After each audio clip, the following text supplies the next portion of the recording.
Hello viewers, আসসালামু আলাইকুম। আল-মামুন সরকার বলছি।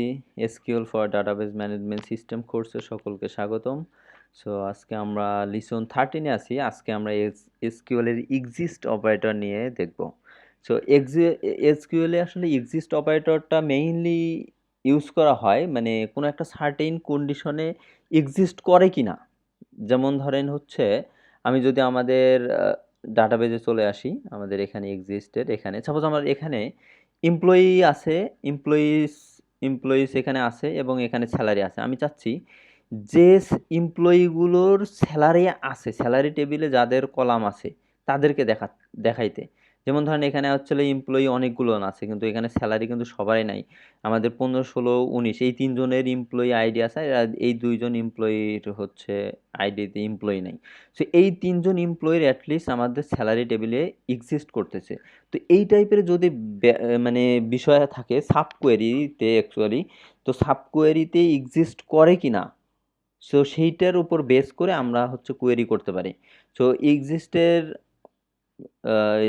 মানে সেন্টেক্সটা হচ্ছে প্রথমে আমরা সিলেক্ট কলাম নেম, আমাদের কলাম সিলেক্ট করতে হবে, তারপর হচ্ছে কি কি কলাম সিলেক্ট করব, তারপরে আমরা স্টার অল সব কিছু সিলেক্ট করতে পারি, কোনো সমস্যা নেই। তারপরে হচ্ছে হোয়ার ফর্ম, হচ্ছে কোথা থেকে কোন টেবিল থেকে, তারপরে হোয়ার এক্সিস্ট এই জায়গায় হচ্ছে আমার হচ্ছে একটা সাব কোয়েরি দেবো, ফর্ম টেবিল নেম, এই টেবিল নেম থাকবে আসবে হোয়ার কন্ডিশন। যদি আমি হোয়ার দিই তাহলে সব কন্ডিশন অনুযায়ী যেগুলোকে আমার স্যাটিসফাই করবে সেগুলো চলে আসবে।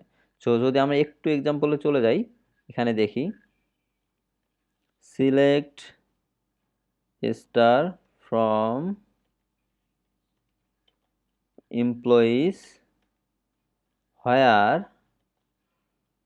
এক্সিস্ট, এখানে আমার একটা কোয়েরি লিখতে হবে।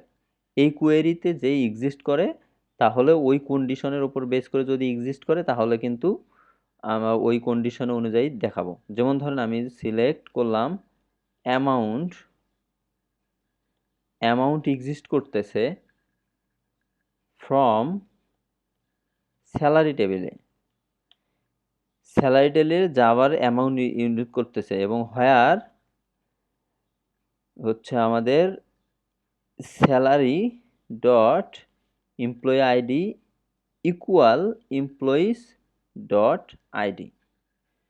এখন যদি আমি ইকুয়েটে রান করি তাহলে আমাকে কি দেখাবে, ওই সব এমপ্লয়ির ইনফরমেশন দেখাচ্ছে যাদের স্যালারি টেবিলেতে অ্যামাউন্ট এক্সিস্ট করে। আমি যদি স্যালারি টেবিলে চলে যাই, একটু নতুন ট্যাবে ওপেন করে, স্যালারি টেবিলে কিন্তু তিনজন, এইমাত্র তিনজন এমপ্লয়ির স্যালারি এক্সিস্ট করতেছে এবং আমার কোয়েরির আউটপুটও কিন্তু সেম চলে আসছিল। যদি আবার কোয়েরিটা রান করি, এই জায়গায় কিন্তু সেম চলে আসছে। সো আমাদের তিনজন ইউজার ছিল, তিনজন ইউজারের স্যালারি দেয়া হয়ে গেছে। তো ওই তিনজনের ইউজারের এখানে ডেটা শুরু আছে। এখানে ইম্পর্টেন্ট বিষয় যেটা, এই যে আমি যে এই কন্ডিশনটা দিচ্ছি সাব কোয়েরি, এইটা কিন্তু অনেক ইম্পর্টেন্ট। এটাতে এক্সিস্ট করে কিনা এটা অবশ্যই আমাদের হচ্ছে একটু মানে এই কন্ডিশনটা দিতে বা এই সাব কোয়েরিটাতে যদি মানে একটু কেয়ারফুলি কোয়েরিটা লিখতে হবে। যেমন ধরেন যদি আমি এইভাবে দিই হোয়ার অ্যামাউন্ট এক্সিস্ট ফ্রম স্যালারি, স্যালারিতে আছে মানে প্রতিটা এমপ্লয়ির, এখন কিন্তু দেখেন প্রতিটাই টু দেখাচ্ছে। আমি তো কন্ডিশন দেইনি যে এই এমপ্লয়ির স্যালারি এক্সিস্ট করতে হবে। আমি হচ্ছে প্রথমে এমপ্লয়িজ টেবিলে যাচ্ছে, তো এমপ্লয়ি টেবিলে আমার কোয়েরি হচ্ছে, এমপ্লয়ি টেবিলে 1 by 1 কোয়েরি হচ্ছে। তো 1 by 1 যখন কোয়েরি হচ্ছে তখন সে একটা চালাচ্ছে হয় অ্যামাউন্ট এক্সিস্ট ইন স্যালারি, স্যালারিতে কি অ্যামাউন্ট আছে, আছে ট্রু, স্যালারি টেবিলে তো অ্যামাউন্ট আছেই, তাহলে সে ওটা এমপ্লয়ি দেখাচ্ছে। তারপরেরটাতে আসছে অ্যামাউন্ট আছে এমপ্লয়ি, কিন্তু এখানে কিন্তু আমি কোনো কন্ডিশন দিচ্ছি না। যেমন যদি আমাদের আগের কোয়েরিটাতে কি লিখতাম, আগের কোয়েরিটাতে আমাদের ছিল এমপ্লয়ি আইডি ইকুয়াল দিয়ে আমি চেক করছিলাম where exist amount from salary, salary টেবিলে হোয়ার স্যালারি এমপ্লয়ি আইডি এবং এই এমপ্লয়ি আইডি, দ্যাটস মিন সে যখনই এমপ্লয়ি টেবিলকে 1 by 1 স্ক্যান করবে তখন চেক করতেছে এই এমপ্লয়ি টেবিলের আইডিটা স্যালারি টেবিলে আইডিতে এক্সিস্ট করে কিনা।